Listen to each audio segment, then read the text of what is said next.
Halo Sobat Sama Kanang, gimana kabarnya? Semoga kalian baik-baik saja ya. Seperti biasa, pada video kali ini kita akan membahas preview cerita Donghua BTTH episode ke-227. Yang dimana pada episode sebelumnya, setelah klan Hun mundur dari pegunungan Buril Sky, langit memang kembali cerah, tetapi ketegangan justru semakin menebal. Lei Ying dan Yan Jin menyadari bahwa kekuatan klan Hun telah melampaui semua catatan sejarah, sementara Gu Yuan mengakui satu kesalahan besar di masa lalu, membiarkan klan Xiao binasa sendirian ribuan tahun silam. Kini, dengan seluruh Gyoku no Toushe berada di tangan Hun Tiandi, mereka sepakat untuk mengawasi setiap pergerakan klan Hun dan menjadikan aliansi Sky Mansion sebagai pusat pertahanan Central Plains. Sementara strategi besar mulai dijalankan dan aula jiwa dibersihkan hingga ke akar, Xiaoyan akhirnya mendapat momen untuk kembali menemui ayahnya Xiaozhan, lalu memperkenalkan Xun Er dan Cailin sebagai bagian dari keluarga Xiao. Reuni itu mencapai puncaknya saat Xiao Xiao berlari memanggil kakeknya, mencairkan hati Xiaozhan yang lama terpenjara dalam penderitaan. Untuk sesaat, Xiaoyan merasakan bahwa semua perjuangannya selama ini memang demi momen sederhana seperti itu. Namun kedamaian tidak berlangsung lama. Aula jiwa memang dihancurkan, tetapi klan Hun telah menarik seluruh kekuatan dan esensi jiwa mereka ke alam Hun. Ancaman sebenarnya belum tersentuh. Menyadari kekuatannya sebagai Dousheng bintang 6 masih belum cukup, Xiaoyan memasuki makam surgawi. Di sana, dengan bantuan jiwa negara Di, ia menghancurkan 9 petir emas misterius yang dulu hampir merenggut nyawanya, lalu memurnikannya menjadi pil kesengsaraan petir tingkat misterius 9, menggunakan api teratai setan pemurnian. Selama sebulan penuh di aliran waktu makam surgawi, ia berjudi dengan batas tubuh dan jiwanya. Dan ketika pil emas itu akhirnya terbentuk sempurna, Xiaoyan tahu satu hal, perang terakhir melawan klan Hun sudah semakin dekat. Dan itu merupakan inti cerita pada cerita sebelumnya. Kalau begitu, sekarang langsung saja kita masuk ke bagian cerita terbaru. Xiaoyan berdiri tegak di tengah kawah yang masih membara. Penyempurnaan pil kali ini memberinya pemahaman baru tentang dominasi jiwa negara Di. Jika dulu ia harus menguras seluruh energinya dan mempertaruhkan nyawa untuk membuat pil tingkat misterius 9, kini ia melakukannya dengan kontrol yang nyaris sempurna. Namun demikian, alkimia hanyalah pembuka. Ujian sesungguhnya adalah menyerap energi tersebut. Langit makam surgawi yang kelabu tiba-tiba terbelah.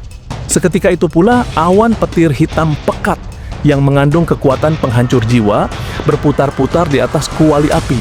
Ini adalah pil lightning hitam, fenomena yang hanya muncul ketika sebuah benda yang menantang surga lahir ke dunia. Raja Utara, ini adalah jamuan makanmu, teriak Xiaoyan. Maka sosok Raja Utara melesat seperti bayangan maut menerjang langsung ke jantung awan petir. Suara guntur yang memekakkan telinga bergema selama 10 menit penuh. Setiap kali sambaran petir hitam menyambar, justru tubuh Raja Utara semakin diperkuat, sementara sisa energinya yang telah dimurnikan turun perlahan menyelimuti pil emas di dalam kuali. Kemudian, dengan satu dentuman halus, tutup kuali terlempar. Sinar cahaya emas mencoba melarikan diri menuju cakrawala, akan tetapi sosok spiritual raksasa Xiaoyan hanya perlu mengulurkan tangan untuk menangkapnya. Pil bencana petir itu kini berdenyut di telapak tangannya, seraya memancarkan aroma obat yang sanggup membangkitkan orang mati. Tanpa ragu, Xiaoyan membuka mulutnya. Lalu pil itu mengalir masuk seperti aliran lava emas. Begitu pil itu menyentuh lambungnya, Xiaoyan merasa seolah-olah ia baru saja menelan sebuah matahari kecil. Dalam sekejap, gelombang energi liar menyapu dari dalam tubuhnya, meledakkan tanah di bawah kakinya, hingga membentuk lubang raksasa sedalam ratusan kaki. Sementara itu, makam leluhur di belakangnya bersinar redup, dilindungi oleh pilar batu yang telah diperkuat oleh energi Xiaoshuan. Api teratai setan pemurnian telan geram Xiaoyan. Di dalam pembuluh darahnya, naga-naga petir emas mengamuk, mencoba mencabik-cabik organ dalamnya. Namun demikian, api merah muda Xiaoyan menyerang dengan lebih ganas. Di bawah pengawasan langsung jiwa negara Di, setiap partikel energi petir dipaksa tunduk, dimurnikan dan dikompresi menjadi duci cair yang sangat kental.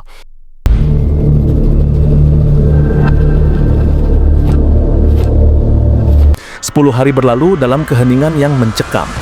Selama periode itu, fenomena pasang surut dunia terjadi di sekitar kawah tersebut. Energi alam berkumpul begitu padat hingga membentuk kabut tebal yang menutupi pandangan. Akibatnya, banyak badan energi di kejauhan, termasuk Saint Suidao, hanya bisa menatap dengan takjub. Kecepatan pertumbuhannya benar-benar menakutkan. Dia bukan lagi sekadar mengikuti jejak Xiao Xuan, dia sedang menciptakan jalannya sendiri, gumam Suidao dengan rasa hormat yang mendalam. Akhirnya pada hari ke-12, pilar cahaya emas menembus kabut dan melesat ke angkasa.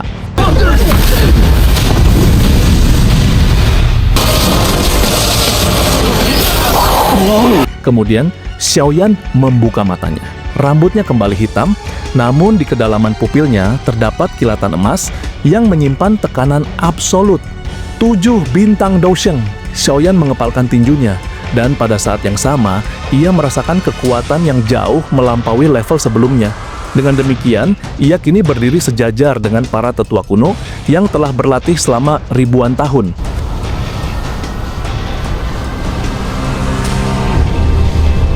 Namun, saat cahaya kemenangan menyinari Xiaoyan di makam surgawi, di sisi lain, kegelapan yang lebih pekat sedang menelan alam Hun.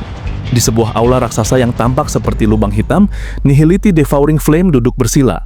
Sementara itu, di hadapannya melayang ratusan kelompok cahaya esensi spiritual, hasil jarahan aula jiwa selama berabad-abad. Setiap kelompok cahaya mewakili ribuan jiwa yang telah dimurnikan secara kejam. "Makan, aku butuh lebih banyak." Suara Nihility bergetar karena haus akan kekuatan. Lalu dengan satu isapan besar, ratusan esensi spiritual itu ditelan ke dalam api hitamnya. Seketika, ruang di dalam aula itu mulai melintir dan hancur. Sebuah tekanan spiritual yang masif, identik dengan tekanan yang dimiliki Xiaoyan, tiba-tiba meledak dan menyapu seluruh alam Hun. Kemudian,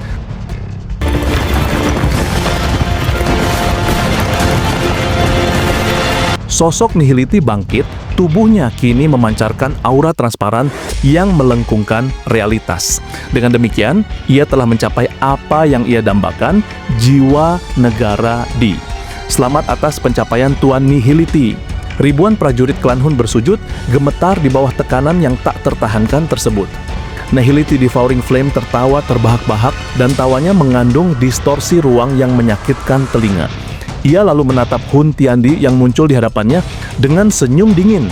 "Sekarang kita memiliki 2 kekuatan negara Di," ucap Nihility dengan nada haus darah. "Hun Tiandi, jangan buang waktu lagi. Satukan 8 giok kuno itu, dan dengan begitu, mari kita temukan di mana letak gua Dewa Kuno Touse yang terkutuk itu berada." Di puncak gunung tertinggi di alam Hun, Hun Tiandi berdiri dengan jubah putihnya yang berkibar tertiup angin, kontras tajam dengan langit yang dipenuhi kabut hitam pekat. Sementara itu, matanya yang sedalam sumur tua menatap Nihility Devouring Flame yang kini telah mencapai jiwa negara Di. "Kerja bagus," ujar Hun Tiandi dengan senyum tipis, sebuah ekspresi yang jarang terlihat darinya. "Setelah berabad-abad mengumpulkan esensi spiritual, akhirnya usaha kita membuahkan hasil. Dengan kekuatan jiwamu saat ini, bahkan Gu Yuan pun tidak akan bisa meremehkan kita lagi." Namun, Nihility Devouring Flame hanya tertawa serak. "Memang, harga yang dibayar sangat mahal. Hampir seluruh stok esensi spiritual aula jiwa telah kutelan. Akan tetapi, hasilnya sepadan. Sekarang aku bisa menahan Gu Yuan sendirian. Terlebih lagi, jika kita berdua bergabung, mengalahkannya bukan lagi sekadar mimpi." Mendengar itu, mata Hun Tiandi berkilat haus darah. "Kalau begitu, tidak ada alasan untuk menunggu lebih lama lagi. Saatnya kita melihat di mana si tua Touse itu menyembunyikan warisannya." Kemudian Hun Tiandi melambaikan lengan bajunya yang lebar. Seketika 8 keping giok kuno Touse terbang keluar dan melayang membentuk lingkaran sempurna di atas kepala mereka. Dalam sekejap, keheningan mencekam menyelimuti seluruh alam Hun ketika 8 keping giok yang telah terpisah selama ribuan tahun itu mulai beresonansi satu sama lain.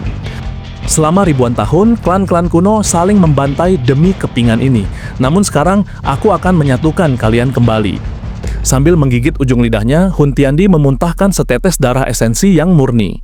Begitu darah itu menyentuh permukaan giok, suara berdengung yang memekakkan telinga mulai bergema, bahkan sanggup membuat para ahli biasa memuntahkan darah. Pada saat yang sama, garis-garis cahaya kompleks menjalar dan menghubungkan setiap kepingan, seperti sirkuit energi kuno yang telah lama tertidur. Akhirnya, 8 kepingan itu saling mengunci dengan presisi sempurna. Seketika, cahaya putih yang luar biasa murni meledak dan menembus kabut hitam alam Hun. Dari dalam cahaya tersebut, sesosok bayangan ilusi perlahan-lahan muncul. Sosok itu adalah seorang pria tua berjubah hitam dengan rambut yang terdiri dari berbagai warna api. Setiap helai tampak seperti lidah api berbeda yang hidup dan bernafas. Wajahnya terlihat biasa saja, namun matanya memancarkan otoritas absolut yang seolah melampaui konsep ruang dan waktu. Dewa kuno Tou She. Begitu bayangan itu sepenuhnya terbentuk, tekanan spiritual yang terpancar darinya turun bagaikan gunung runtuh. Akibatnya sebagian besar anggota klan Hun di bawah sana langsung jatuh berlutut, tidak mampu menahan beban dari seorang Doudi. Meskipun itu hanyalah bayangan. Namun, Hun Tiandi yang sempat gemetar sesaat merasa terhina oleh reaksinya sendiri. Karena itu, ia langsung melancarkan serangan ke arah bayangan tersebut. Akan tetapi, serangannya justru terpental kembali, membuatnya terdorong mundur ribuan kaki dengan ekspresi muram. "Hati-hati," ujar Nihility Devouring Flame dengan suara rendah. "Itu adalah sisa kekuatan seorang Doudi. Kau tidak bisa menghancurkannya dengan kekerasan. Sebaliknya, rahasianya ada di matanya." Mendengar peringatan itu, Nihility segera mengaktifkan kekuatan jiwanya. Kedua matanya berubah menjadi hitam murni, lalu 2 sinar cahaya gelap ditembakkan ke arah mata bayangan Tou She. Seketika, sebuah proyeksi peta raksasa muncul di langit. Awalnya bayangan peta itu meluncur cepat melewati pegunungan gersang dan lembah terpencil. Kemudian secara tiba-tiba, proyeksi tersebut menembus permukaan tanah dan terus turun semakin dalam. Tak lama kemudian, tampaklah lautan magma yang tak berujung dan mendidih hebat. Di dalamnya, ribuan makhluk misterius menyerupai kadal api berenang perlahan, seakan menjaga sesuatu yang sangat sakral. Akhirnya, di dasar terdalam lautan magma itu, sebuah pintu batu raksasa yang kuno dan sunyi muncul ke permukaan pandangan. 3 huruf besar terukir di atasnya, memancarkan kekuatan yang mengguncang jiwa. Rumah Doudi. Beberapa saat kemudian, adegan itu terputus ketika cahaya giok perlahan meredup. Hun Tiandi menghela napas panjang untuk menenangkan debaran jantungnya yang masih bergetar. Wilayah itu, aku tidak mengenalnya, sepertinya bukan di Central Plains. "Dunia ini luas," jawab Nihility Devouring Flame dengan tenang. Tou She sengaja menyembunyikan rumahnya di tempat yang bahkan tidak terjamah peradaban manusia. Oleh karena itu, kita butuh waktu untuk mencocokkan koordinat pegunungan tadi. Tanpa ragu, Hun Tiandi segera memanggil 4 orang suci iblis. "Ingat setiap detail medan yang kalian lihat barusan. Selanjutnya, kirim seluruh mata-mata klan Hun ke seluruh penjuru benua Douchi. Cari pegunungan yang identik dengan proyeksi tadi. Siapapun yang gagal menemukan lokasi ini, tidak perlu kembali hidup-hidup." 4 orang suci iblis membungkuk khidmat dan segera menghilang untuk menjalankan perintah. Sementara itu, Nihility Devouring Flame bergumam, "Guyuan pasti sedang mengawasi kita. Jika kita bergerak secara masif, dia akan tahu." Namun, Hun Tiandi hanya tersenyum dingin. Biarkan dia melihat. Pada saat dia menyadari di mana lokasi sebenarnya, pintu itu sudah terbuka. Lagi pula, setelah semua pengorbanan ini, mustahil dunia ini bisa menghalangiku menjadi Doudi.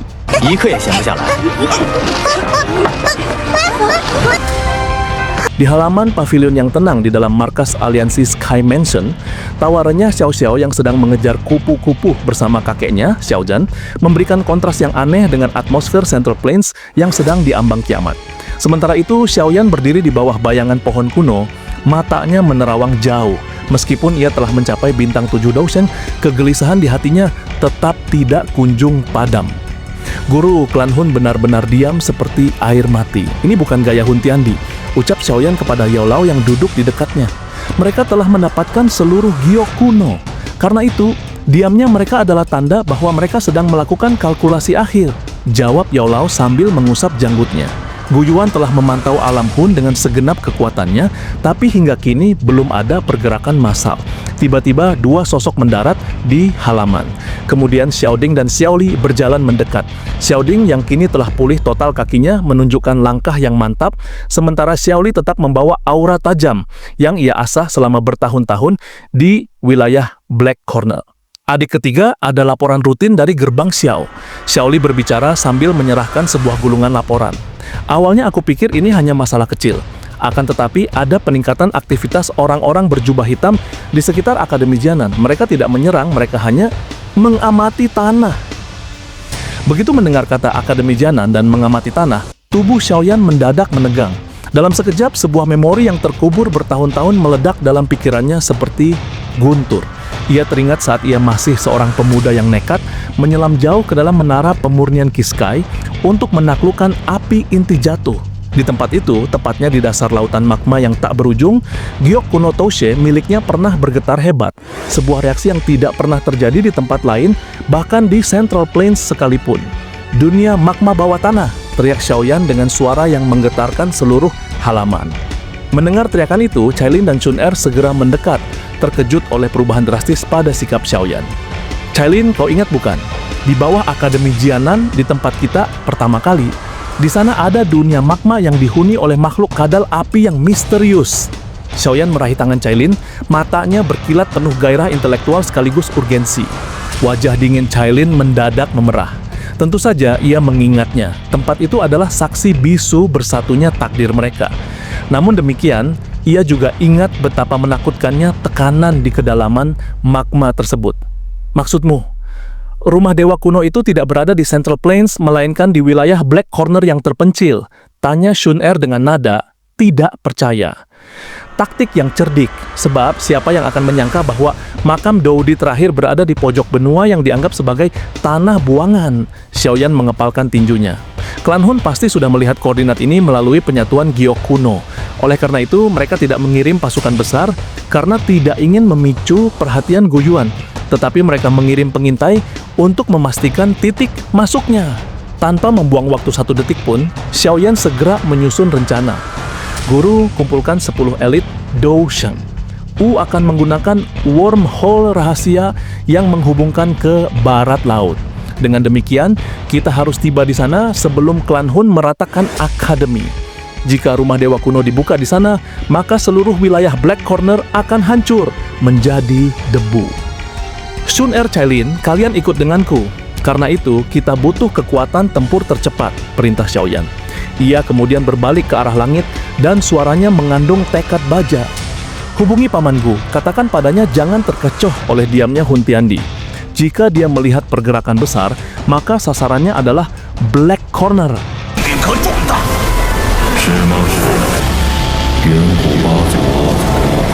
Di saat yang sama, jauh di dalam kegelapan alam Hun Tiandi berdiri di depan peta proyeksi yang dihasilkan oleh Giok kuno yang kini telah utuh. Peta itu menunjukkan sebuah menara tinggi di tengah hutan luas, menara pemurnian Qiskai. Jadi di sana kau menyembunyikannya. Toushe. Hun Tiandi tersenyum tipis dan senyuman itu sanggup membuat gunung runtuh. Tempat yang begitu biasa sehingga semua klan kuno melewatkannya selama ribuan tahun. Kepala klan Penatua Hunyo sudah berada di lokasi. Dia melaporkan bahwa Akademi Jianan memiliki pertahanan yang lemah, namun ada jejak kekuatan Xiaoyan di sana. Lapor seorang tetua klan Hun. Xiaoyan lagi. Hun Tiandi mendengus dingin. Dia memiliki insting yang tajam. Kalau begitu, perintahkan seluruh armada Aula Jiwa yang tersisa untuk segera mengepung wilayah itu. Jangan biarkan siapapun keluar atau masuk. Nihiliti, bersiaplah. Segera setelah lokasi tepatnya terkunci, kita akan membawa seluruh klan ke sana. Hari di mana aku menjadi dewa sudah di depan mata. Dengan perintah itu, keheningan di benua Douchi pun pecah. Seketika, ratusan bayangan hitam mulai melesat keluar dari alam Hun melalui celah spasial menuju ke arah barat laut. Perang yang tadinya akan meletus di Central Plains kini bergeser menuju tempat di mana perjalanan Xiaoyan pertama kali dimulai. Dua raksasa kini sedang melaju menuju Akademi Jianan. Akankah Xiaoyan berhasil melindungi tempat masa mudanya, ataukah Hun Tiandi akan mengubah wilayah Black Corner menjadi lautan darah demi membuka pintu keilahian? 魑魅魍魉